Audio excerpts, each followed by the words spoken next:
Now we'll see some GATE questions related to pipelining.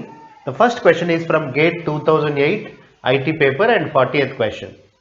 Let us read the question. A non-pipelined single cycle processor operating at 100 megahertz is converted into a synchronous pipelined processor with 5 stages requiring some timings. Okay. So let us focus on this first line. A non-pipelined single cycle processor. That means you can imagine that non-pipelined single cycle processor like this.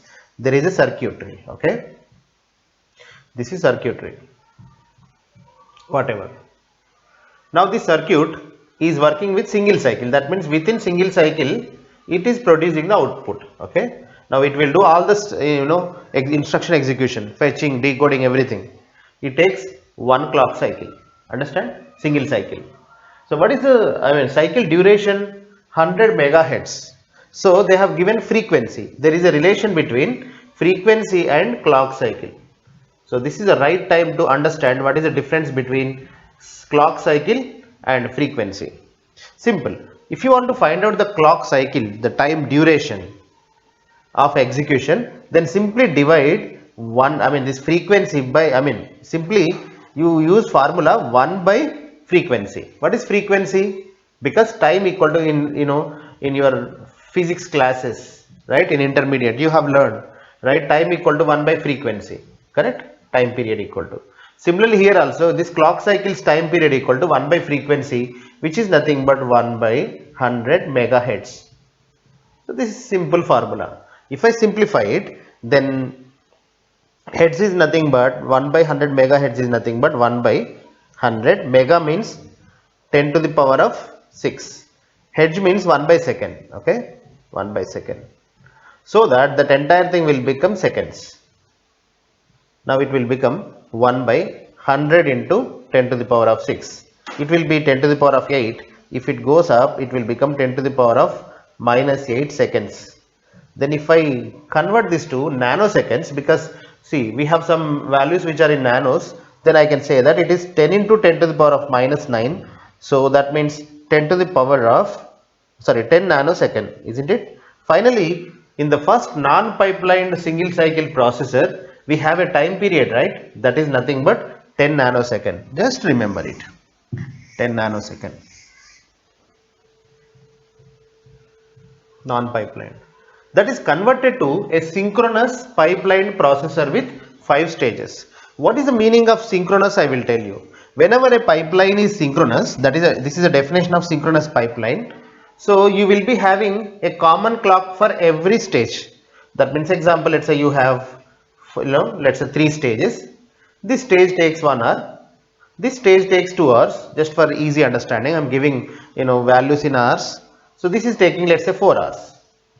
And in synchronous pipelines, there will be a buffer between them. Just whatever we have discussed in our in our sessions, they are nothing but synchronous pipelines.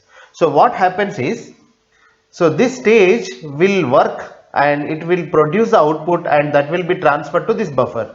Now this stage will transfer its data to this buffer, and of course this buffer is unnecessary in that way. Okay, this stage sends the data to buffer and this stage sends the data to buffer, we know that, right? And this stage generally doesn't require buffer. Now what I want to say is, example, let's say this stage takes 2 hours, because after 2 hours only it is producing the result and it is keeping in the buffer. But this fellow is doing things fast, right? Within 1 hour he will produce 2 outputs, and he will replace the previous output. Try to understand. In the first hour he will put the result here. Let me show here, result 1. But he takes 2 hours. Then he is not going to take this result because he is still working, correct? His computation is not done, right? So what he will do? So he will take 2 hours. Meanwhile, this stage again will work and it will do one more result. It will produce another result and the previous data will be replaced. So that is a problem with uneven stages. Whenever there are uneven stages, if you want to have synchronous pipeline, then the best thing is, though it is taking 1 hour, then what we have to do is, we should say that, my dear stage, you have to work only once per clock cycle. So I am telling this stage, my dear stage, you will be allowed to work only once in a clock cycle. Though you are fast, you are capable of doing the things 2 times. But what I do is, because this, your fellow stage is taking 2 hours and there is another stage which is taking 4 hours, then I fix clock cycle in this model to 4 hours, and I say that stage number 1, only within 4 hours you have to respond, all your circuit should be responded only once. Okay, so after 1 hour though you produce, then remaining 3 hours you cannot work. Because, so generally how we can make it, I will tell you. There is a concept called edge triggered circuits. So that if your your cycle is like edge triggered, then what happens when this when this triggering occurs? So at that time I can say that this entire device will work. Later in this remaining period it won't work, so that it will produce only output once. Understand? That means throughout the clock the circuitry is not working. Understand? Because of that, so somehow you understand like that, that is enough. So within one clock cycle this device or this stage will produce output only once, then remaining 3 hours it will keep quiet. Then in the second clock again this stage will start working and it will produce the second output. In that way, for every 4 hours only once this buffer will be filled, that's it. So that there will be a synchronous pipeline, so that everyone will work in harmony. Understand? So there will not be any problems. So now if you understand that idea, easily we can solve this problem. Did you remember the first non-serial pipeline took 10 nanosecond, right, to execute one instruction? Remember that point. Now the second one is synchronous pipeline with the uneven stages, right? Let's see the stage delays. One is 2.5 nanosecond, second one 1.5 nanosecond, third one 2 nanosecond, fourth one is 2.5, 2.5, 1.5, 2, 1.5, 2.5, right? And you know that there will be buffers also. The delay of the buffer, latch means here buffer, latch is also known as buffer. So here buffer delay is uniform 0.5, okay, everywhere 0.5,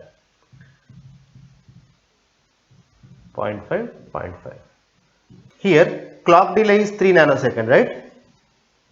So that's why I can say that first instruction takes, how many stages we have? 1, 2, 3, 4, 5. So it takes 3 into approximately 5, 15 nanosecond first instruction. But we know that after that, for every 3 nanosecond one instruction will be executed. Now in the long run, so if you see, every instruction is taking only 3 nanosecond here, but here it is taking 10 nanosecond. Then we know the formula for speed up. What is the formula for speed up? Speed up equal to the time taken in the non-pipelined processor 10 nanosecond by the time taken to execute instruction in pipeline processor 3 nanosecond. So it would be 10 by 3, which is nothing but 3.33. Hence option C is the right choice. In that way easily we can solve pipelining questions.